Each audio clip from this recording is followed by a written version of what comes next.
Hola, ¿qué tal? Espero se encuentren muy bien. Yo soy el doctor Ismael Dicochea. El día de hoy vamos a estar tocando dos temas que se han estado presentando en estas últimas semanas.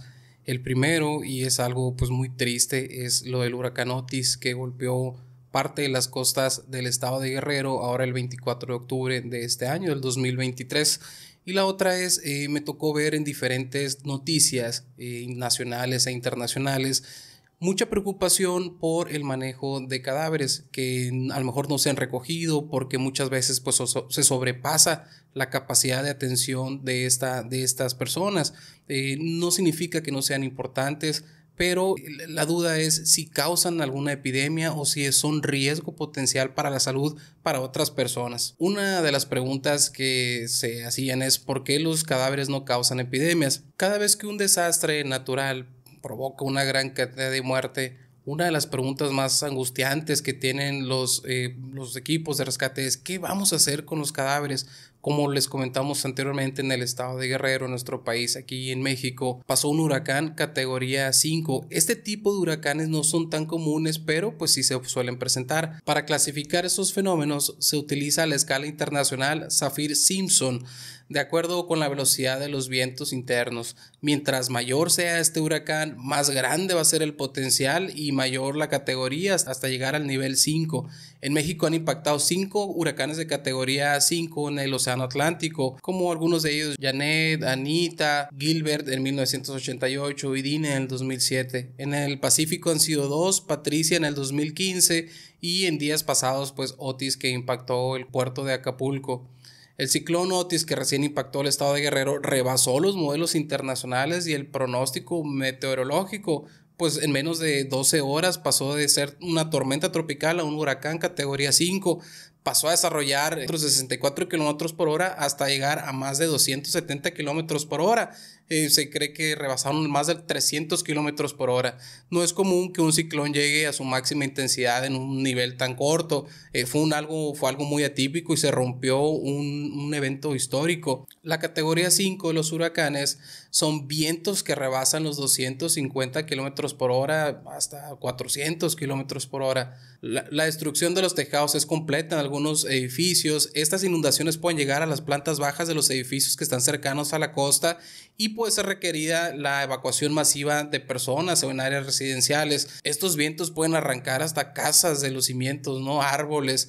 El gobierno de México tiene un plan para este tipo de desastres que se llama Plan DN3E. Este plan DN3E es el plan de auxilio a la población civil en caso de que sea un desastre. México está localizado en una región geográfica pues que llegan varios fenómenos perturbadores con alto potencial destructivo y este plan DN3E va a contar con 3 fases que rige la participación del personal del Ejército y Fuerza Aérea Mexicana, siendo las siguientes. La número 1 es la prevención, permite la preparación para reaccionar en forma oportuna y que se tomen acciones dirigidas para controlar el riesgo, evitar o mitigar este impacto sobre la vida y los bienes de la población. Primero la vida y después los bienes. El número 2 es el auxilio, son las acciones que están destinadas primordialmente a salvaguardar la vida de la persona, los bienes y preservar los servicios públicos y como último el medio ambiente. Cuando llega un evento destructivo de este nivel, se utilizan varios programas como el alertamiento, evaluación de daños, la seguridad aquí es bien importante. Nosotros vimos que había saqueos en estos días, pero obviamente una de las cosas más importantes pues es la salud. Se lleva antibióticos, se llevan analgésicos para la gente, pues, y sabemos que la salud no para. Hay enfermedades que no les interesa si hay ciclón o no, sigue la evolución de la enfermedad. Y si no las tratamos, pues en igual de ayudarle, pues va a fallecer la persona no solamente por el desastre meteorológico, sino por la complicación de la enfermedad porque no se llevó un buen tratamiento como tal, ¿no? Insuficiencia renal, hipertensión, personas con problemas cardíacas, etcétera. Y el número 3, aquí la recuperación, pues ya la reconstrucción de todo el entorno, ¿no? Que se afectó, así como la reducción del riesgo de recurrencia en la magnitud de estos eventos. En esta fase se apoya de las siguientes actividades como retiro de lodo, la evaluación de daños, se recuperan los puentes, las vías terrestres, puentes aéreos, porque sabemos que pues no, en ocasiones no pueden llegar los vehículos, como lo vimos con el presidente, que se quedaban atascados y no había carreteras. Entonces se debe utilizar vehículos aéreos, ¿no? Se debe restablecer los servicios de comunicación, electricidad. Si nos vamos a la pregunta de inicio, es ¿por qué los cadáveres no causan epidemias? En varias noticias nacionales e internacionales me tocó ver lo que se quejaba de que había cadáveres en las zonas donde pasó el desastre, y que la autoridad pues no hacía nada para llevarse los cuerpos.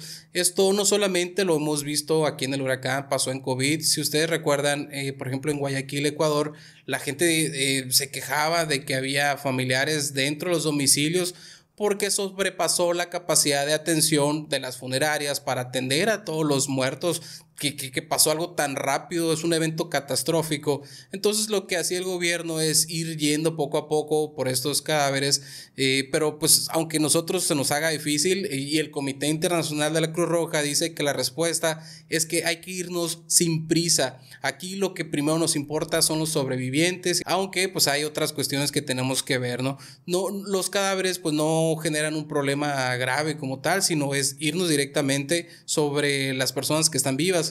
No debemos apresurarnos por enterrar a los cadáveres, sino que desvían a veces los recursos que se está haciendo para los cuerpos de rescate para las personas con vida. Pero es importante la dignidad de los muertos. Pero otras personas cuando huelen a los muertos, pues es muy fuerte para muchas personas. Por eso la recomendación del Comité Internacional de la Cruz Roja es evacuar a todos los cadáveres que no están identificados a áreas que sean específicamente designados para ellos, ¿no? Empezar con ciertas cosas como tomar fotografía, evidencias de las personas que murieron. ¿Los cadáveres causan epidemias de nuevo? No. Los cuerpos de la persona que han muerto en una catástrofe pues no causan epidemias. En una catástrofe la gente muere a causa de una lesión, de un incendio o por ahogo. No es posible o es muy poco probable que tengan una enfermedad al morir, que pueden causar alguna pandemia como cólera, fiebre tifoidea, malaria o la peste. La mayoría de los casos lo más probable es que los sobrevivientes sí puedan propagar enfermedades para el resto de la población. Pero ¿cuáles son estos riesgos? Es un riesgo muy significante manejar o que estemos en contacto con cadáveres, al menos que nosotros estemos manejando los cadáveres como tal. Ahí hay un pequeño riesgo, pero si nosotros utilizamos agua potable y alejamos a los cadáveres de cuencas de agua, pues el riesgo se disminuye. Se recomienda más de 200 metros. Si es mucho los cadáveres, más de 100 personas, se recomienda que estén a 300 metros. Los cadáveres sí pueden contaminar el agua, suelen perder heces que pueden contaminar ríos u otras fuentes de agua con enfermedades diarreicas. Sin embargo, la gente por lo general pues evita beber agua de un río, de un lugar donde estuvo una persona muerta en ese lugar. Algunas de las recomendaciones para los rescatistas es que aquellas personas que estén en contacto ahí con esas personas o personas de riesgo, pues tienen un riesgo de contraer algunas enfermedades como hepatitis B, C, VIH, pero pues muy raro, porque esas enfermedades normalmente estos virus duran 2 días por lo regular, salvo el VIH, que ese se ha identificado que hasta 6 días puede sobrevivir. Pero los trabajadores pueden disminuir el riesgo utilizando guantes, utilizando sus botas, obviamente lavarse las manos. Y las autoridades, ¿qué es lo que deben de hacer con los cadáveres? Pues hay que almacenarlos en contenedores que estén refrigerados o provistos de hielo seco, enterrarlos de forma temporaria, de forma que después se hagan alguna evaluación forense. Se deben de tomar fotografías y datos descriptivos de cada cuerpo y pues tratar de identificar a cada cadáver. También es triste ver, y nosotros lo estuvimos viendo ahora en las guerras que hay en este momento entre Israel, entre Gaza, donde la cantidad de muertos pues ha sido masiva. Es algo triste, es algo que no debe estar pasando ni de Israel para Gaza, ni de Gaza para Israel, ni ningún otro lado, ¿no? La guerra solamente causa muertes, causa incertidumbre, causa pobreza, causa mucho daño a la población, causa estrés, causa ansiedad. Entonces, el que nosotros podamos manejar ese tipo de situaciones, ese tipo de catástrofes, de desastres, pues va a ser muy importante para estar nosotros en bien con el resto de la población. Les agradezco mucho, cuídense mucho, nos seguimos viendo. Suscríbanse y compartan esto para que le llegue a más gente. Gracias.